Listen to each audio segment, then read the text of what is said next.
everyone and welcome back to Berserker's Den. We're back in the yard at the unit on a very cold December morning, and as promised on today's episode we are fitting the windows.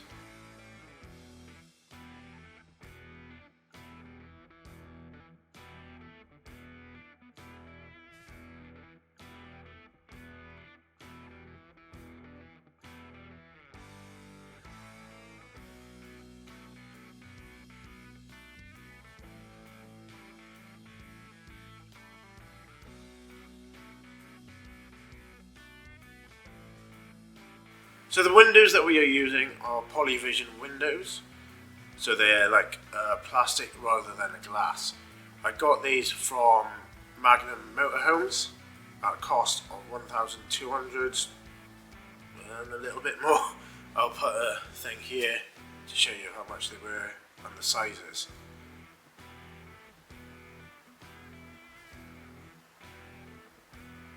I've been looking forward to getting these windows in for a very long time, just as much as the paint job. If you haven't seen that one, that is the previous video, so go have a look at that before you watch this one. And at the very end, hopefully I'll be able to show you guys what it looks like with the spray job and windows put in the van. As you can see, we've already got one put in, just over there.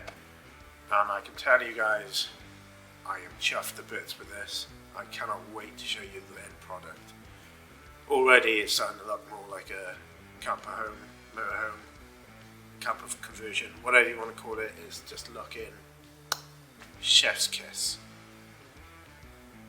So without further ado, this is how we fitted our Polyvision windows into the van. The first step you'll want to do after purchasing your windows is make the frame. We did this by making a standard square frame, but we left space on the inside so that we can measure the shape of the windows.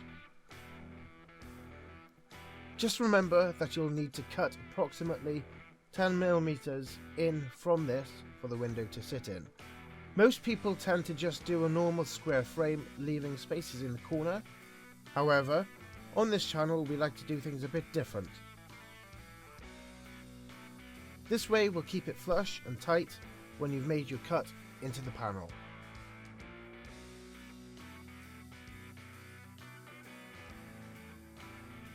Okay, so you've made your frames, you've masked your panels, and you've measured where you're going to be putting your windows. Magnum Motorhomes suggests that you'll need a 75mm radius corner. To work this out, you'll need to measure on the X and Y axes 75mm. For the purpose of this video, we'll label these points A and B.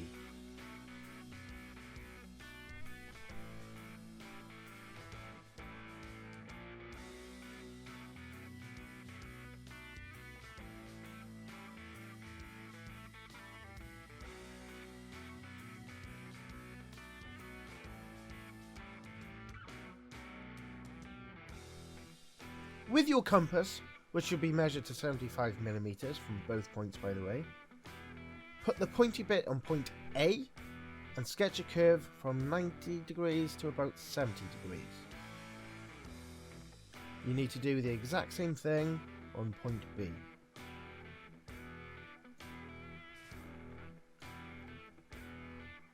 Where these lines cross, we'll call this point C. Put the sharp pointy bit and draw a curve from point A to B.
Okay, so I've brought you guys in because the weather outside is frightful today.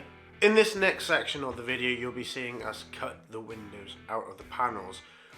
The tool that we used for this first one was called a nibbler.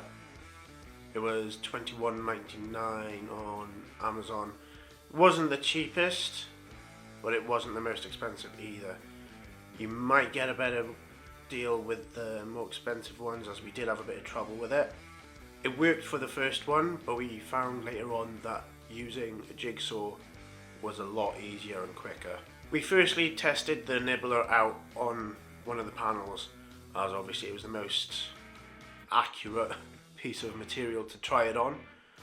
So you will see along the video that there's a bit of a squiggle in one of the panels. That's where we tested it out, which I'll show you now so you can see how it works.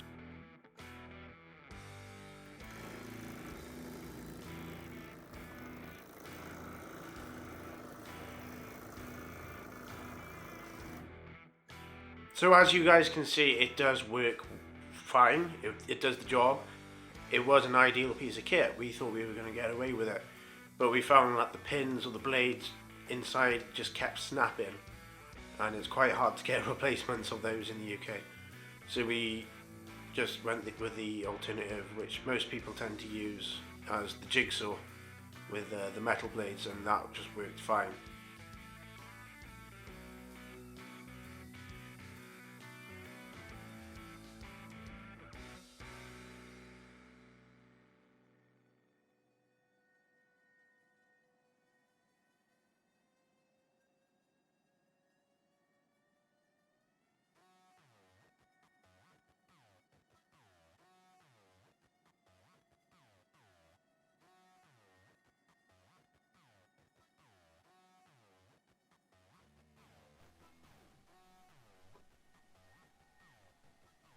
After you have your hole cut, you'll need to prime it, as you now have bare metal. I personally used grey primer from Halfords and applied it with a paintbrush.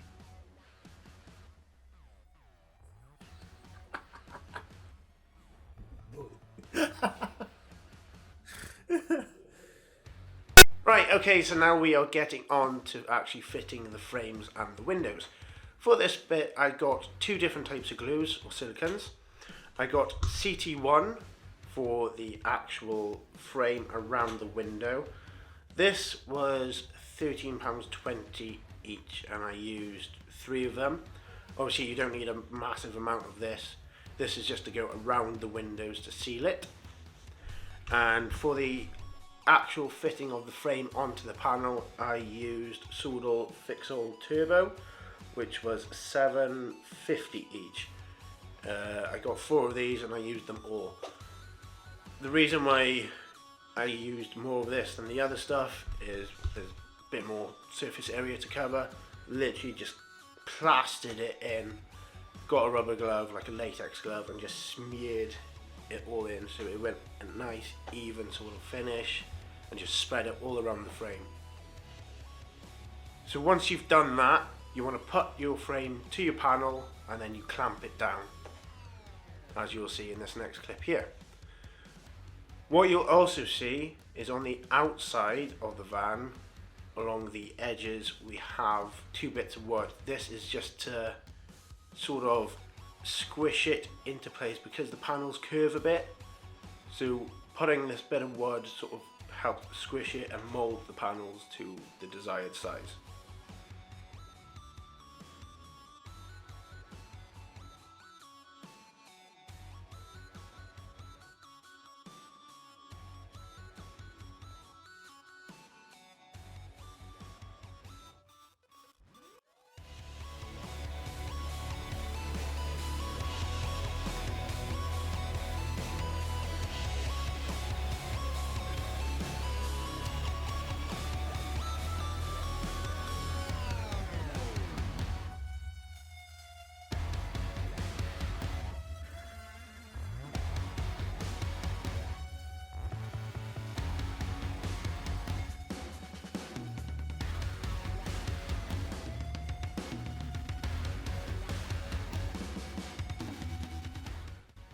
In this clip you can see the bead of silicone, but I'm also trying to show you where your screws go when you're screwing the clips in. Just in that small groove there.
Alrighty guys, I just wanted to show you how to fit the lines part of the window.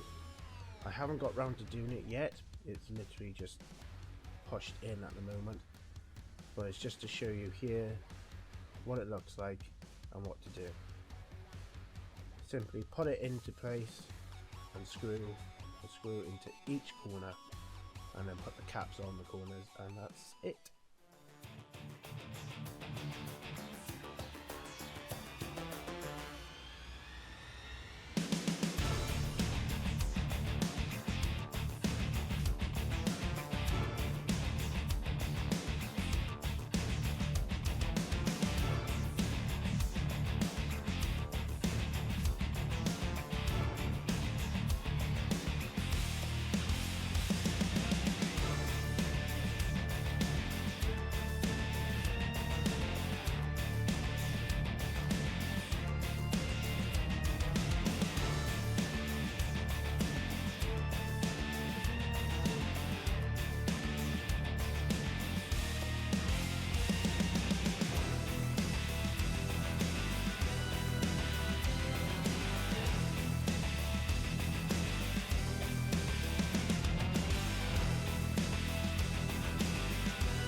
Thank you guys for watching. I hope you've enjoyed. I've thoroughly enjoyed doing this.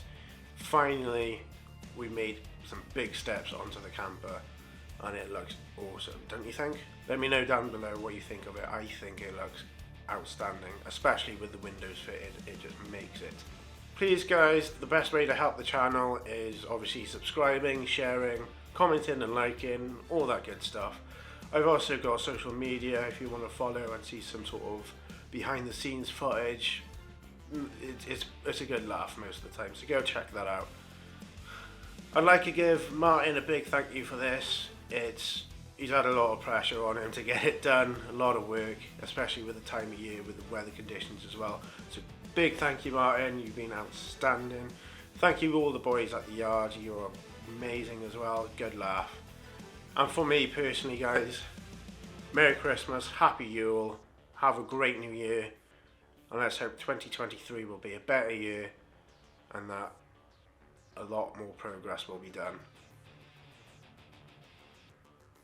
See you next year. Cheers.